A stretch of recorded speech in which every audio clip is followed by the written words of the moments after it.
Thank you so much, Husey and Hinderman. What a game we just saw there between Obey and Rival. My goodness. Joining me on the desk is Le Tigres. How What's you up, doing? everybody? I get it right? Did I get it right? Yeah. Le Tigres? Yeah. I like that. Sounds perfect. Sounds good. Um, What a game. What a game we saw yeah. there. Let me ask you this. What was the what was like the big thing for Rival there? Because they were off to a great start. I would say while watching that game, yeah, they're off to a really great start. Thought, okay, they're doing their thing.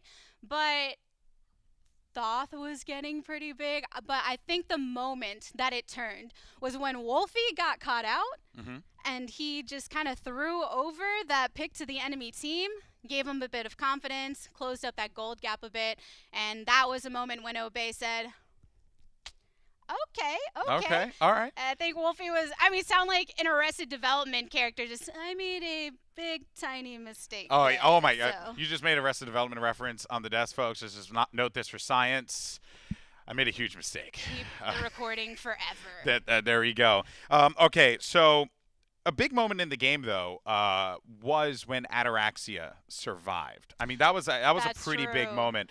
Run that through for me. What happened there? So they were over, it was towards the Gold Fury, over into the duo lane side, and then a sweet ultimate came out of Ataraxia to save him there. The teammates, even with the ultimate coming out of Kabrakian, attempting to lock him in, I feel like Team Rival felt like they had that and were feeling pretty comfortable, but the second that Ataraxia had survived, enough time for the rest of his team to just come through, they got his back, and then that was a tremendous moment. We all know Ataraxia is a really strong player. Of course. He's been around the scene. He really knows what he's doing. And then Kernernos, a really strong god at the time, something that he's well rehearsed in.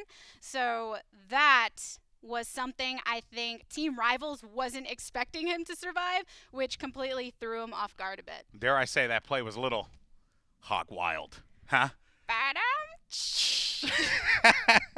All right, so now we're moving forward here. Obey, they're in the finals.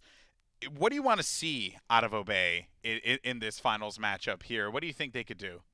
Well, personally, I really like when I get to see Maniac on Osiris just because I know he loves it, but I know they're not going to let him have that in the finals.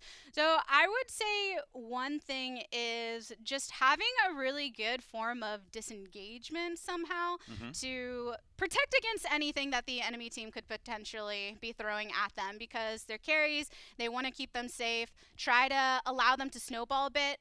And one thing that we saw was, Team Rivals, for instance, they had a point when their hunter was just alone farming, and they could have turned that into something, but it wasn't enough time. So as long as Obey keeps with what they're doing, makes sure that Ataraxia gets his time alone in the lane, maybe throw in, if she doesn't get banned away, something like Athena where she can be anywhere at once to try and allow that to happen, then that could really be a strong comp for them. Now, knowing what we know now, where does Rival go from here?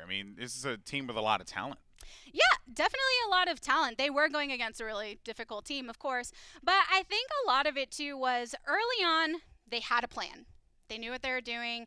They had a bit of coordination. And then as soon as a couple things went wrong, I don't think they necessarily kept themselves together as strongly. So late game, for instance, there was the 4v5 that was an opportunity, right? And they took that. Didn't quite work out for them how they wanted it to. But I think that in that mid game, they really wanted to spread the gold a bit. They had so much on Ice Ice Baby. He was being a bit frosty there. Oh, no. You're the worst. But Get out. Out. Just out. go ahead and leave it. Yeah. Just take it off. Yeah. I'll trip before I actually do anything if I actually try to do that. So I'm not willing on giving up my swag that much for just a nice exit there. But, I think they really needed to distribute a lot of their resources. They were putting a lot on the Nemesis. She was strong. When that didn't matter anymore, they were kind of up a really murky creek. All right. And finally, who do you think is going to win it all? I love Obey. I love watching them play. But I think objectively, they have a lot of synergy. They know what they're doing. Milzy, really great shot caller. When you get to hear them talking, he has a lot of energy and makes sure to break through the rest of his team.